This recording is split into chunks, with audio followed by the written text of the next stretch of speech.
आईनजीवी पीतबास पंडा हत्या मामला भिसी माध्यम कमिटमेंट 16 जन अभियुक्तों कमिटमेंट एसडीजेएम कोर्टरू जिला कोर्ट को स्थानांतरित है मामला 1667 पृष्ठार चार्जसीट अभियुक्तों वकिलों को करिले प्रदान पूर्वतन विधायक विक्रम पंडा मामला तृतीय एडीजे विधायक सांसदों स्वतंत्र कोर्ट को स्थानांतरित हो पारे।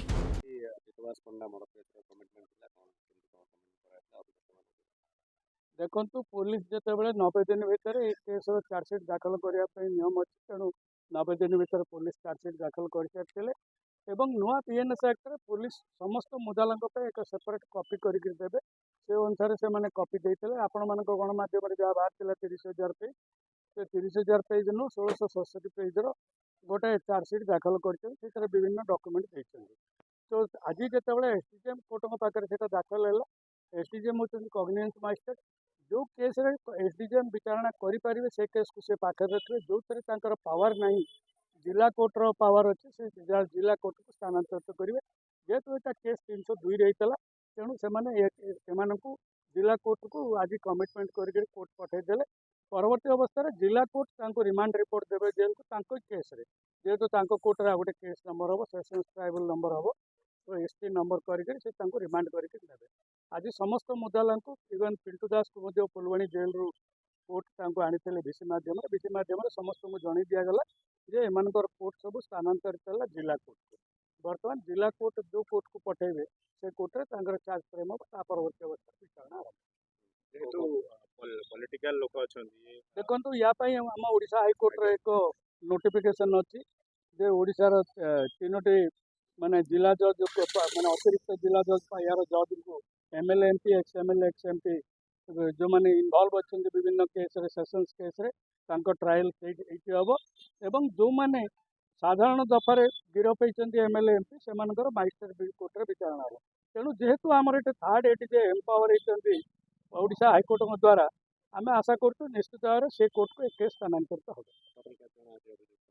समस्त 16 जन जाक अभियुक्त को आज कोर्ट डाकी भिन्न भिन्न समय समस्त को डकागला इंडिविजुअली डाकी समस्त को कोर्ट जनईदेले केस सब उपरिस्थ कोर्ट को गला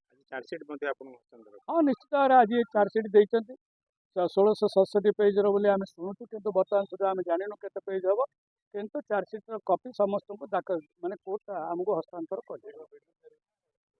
शुणु आईन रे प्रावधान अच्छी 90 दिन भितर एम केस सारे कथा 90 दिन भितर जो केस सरी एमाने सारिकी चार्जसीट दवाई बाध्य पुलिस तेणु आईन रे कौन जगह प्रिलिमिनरी सप्लीमेंटरी एवं एमेंडेड एगुड़ाक कौन उक्ति ना केवल चार्जसीट फाइनल फॉर्म जो इन्वेस्टिगेशन सरला से फाइनल फॉर्म 90 दिन भीतर कोर्ट रे दाखल हबार नियम हाँ इन्वेस्टिगेशन ओपन रखी कारण किसी डॉक्यूमेंट से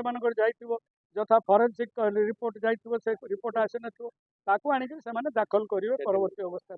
केस ट्रायल चलला भितर आनिक दाखल कर केस सरिया पूर्व से आनिक दाखल कर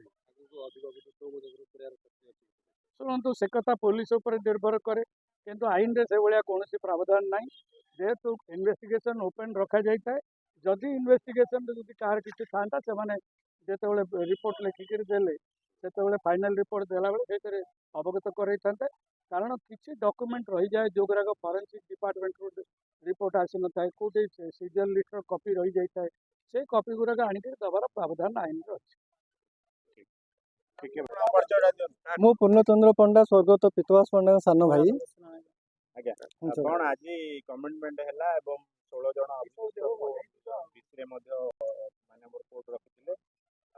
चार्जसीट आज प्रदान करागला कौन ए आशा रखिथे देखो आज तो से कमिटमेंट है कमिटमेंट भिसी थ्रो है जो वकिल मानक चार्जसीट दिगला बर्तमान पर्यंत इन्वेस्टिगेशन सरीनी चार्जसीट तो आउट तो क्लोज होनी आमर न्यायपालिका संपूर्ण रूपे विश्वास अच्छे आमको निश्चित रूपे न्याय मिलिबो एवं दोषी को कठोर कठोर दंड चार्जसीट भितर सेमती किसी गुरुत्वपूर्ण पुलिस तथ्य देथिबो कि जोडा कि आपनका भाई न्याय मिलबा